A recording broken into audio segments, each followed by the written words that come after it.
Bismillahirrahmanirrahim. Bagaimana dia mengukur ukuran? Ibnu Qayyim mengatakan juga begini, bagaimana sifat sopan Rasulullah SAW itu. Wa qala aidan Ibnu Qayyim mengatakan lam takun imamatuhu bil kabirah allati yu'dhi ar-ra'sa hamluha. Sorban Rasulullah sifatnya tidak terlalu besar sehingga membuat kepalanya berat membawanya. Yu'dhi ar-ra'sa hamluha, sampai kepalanya susah membawanya. Kalau bapak pakai sorban besar pula kan 20 meter, sakit pada bawah itu, berat. Jadi katanya sorban Rasulullah, jadi cuma ukurannya sorban Rasulullah itu tidak besar sehingga apa? Menyakitkan ataupun membuat kepalanya susah membawa sorban itu. Wa yud'ifu, membuat dia lemah. Artinya apa? Loyo boleh dia membawanya. Kena membawa sorban. Rasulullah itu jalannya cepat kemana-mana. Itu sorban besar pula. Tentu yud'if, melemahkan badannya. Ini terlalu besar.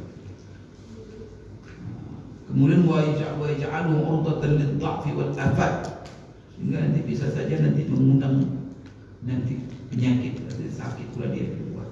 Kama yushahad min hadi ashabiha wala bis-saghira. Ini kadang-kadang kalau kita lihat sebagian daerah kata Muhayyid terlalu berlebihan memakai sorban, terlalu besar sehingga kadang-kadang sakit leher buatnya, terlalu berat membawa. Tapi juga begitu wala bis-saghira. Rasulullah SAW sorbannya juga tidak terlalu kecil, tidak besar, tidak kecil. Karena apa? Umur perkara Rasulullah seluruhnya wasata, pertengahan. Maka dalam pakaian siapa yang contoh pertengahan? Rasulullah. Pakai sorban pertengahan Rasulullah. Makanan semuanya wasata.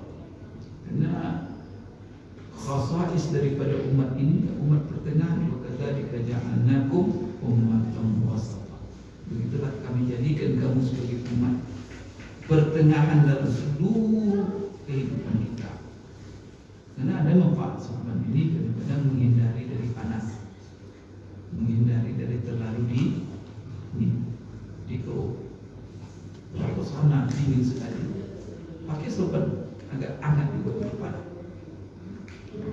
Kemudian kalau ada angin, lagi di Madinah itu angin kencang.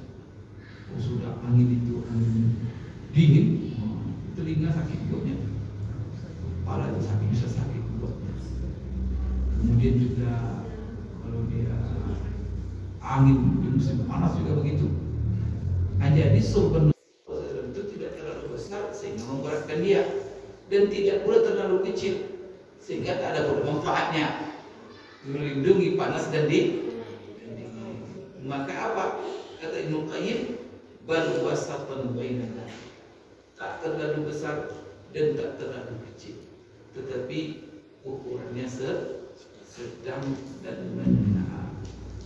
Kadang-kadang sorbannya itu dililitnya di sini, di dagunya. Tahu kelihatan ada orang memakai sorban, kemudian di sini dipakainya hangat namanya. Kadang-kadang dia lakukan itu, dia taruh sorban itu dililitnya di bawah dagunya. Apa ini gunanya? Wa fi dzalika fawaid, kata Ibnu Qayyim. Fa innaha taqil unuqal harra wal bard.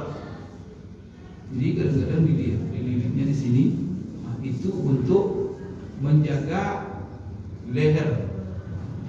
Kadang dililitnya di sini, kadang-kadang dililitnya di bagian di bawah sini untuk menjaga leher daripada panas dan dingin.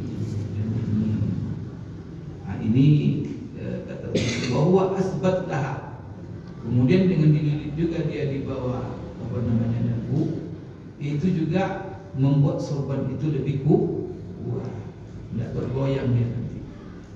Kalau dililit seperti ini juga anaknya itu supaya kokoh posisi sorban itu, kata Ibnu Qayyim. Wala siyama inda rukubil khayl, apalagi ketika mengendarai kuda. Kuda ini kencang. Kalau sorbannya kurang-kurang kokoh, layang-layang terbang, maka diikat dengan sorban itu di lehernya, di bawahnya. Maka itu kata Ibnu Qayyim, apalagi mereka Rasulullah itu kalau masalah kuda paling tangkas. Nggak ada bisa dikalahkan oleh sahabat. Kuda sedang berpacu itu saya naik. Macam itu. Dan itu salah satu uji kehebatan orang berkuda. Menaiki kuda sedang berpacu dia.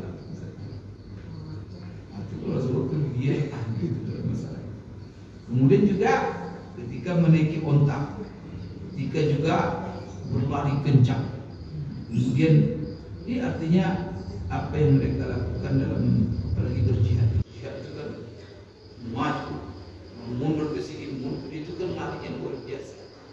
Mereka memakai sorban juga. Nah, maka bagaimana Bapak Ibu sekalian, maka sorban itu supaya kokoh maka diikatkan dengan di leher atau di bawah dagunya. Kemudian juga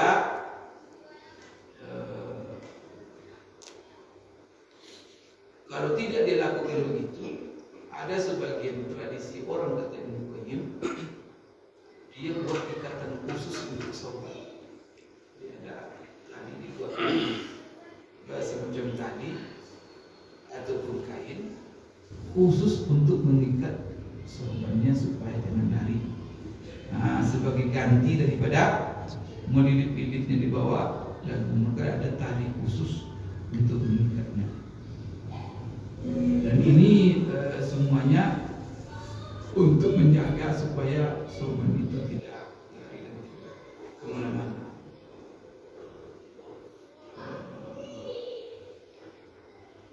Rasulullah SAW dikomentari oleh Ibnu Qayyim dalam bersorban ini bahwa sorban ini banyak manfaatnya, kata Ibnu Qayyim.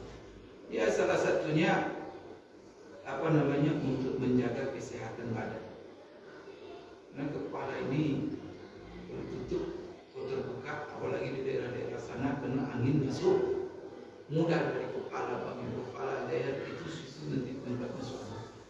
Tapi kalau tertutup dia oleh sorban, maka ini bisa menjaga kesehatan badan secara keseluruhan. Nah, ini kata Ibnu Qayyim. Kemudian juga menjaga suatu badan sehat, maka fisik juga terjaga prima. Nah, itu kata beliau waktu. Kemudian juga sorban itu kalau tidak terlalu besar dan sedang, itu juga tidak melelahkan badan bawahnya. Maka itulah kata beliau contoh daripada sorban Rasulullah SAW.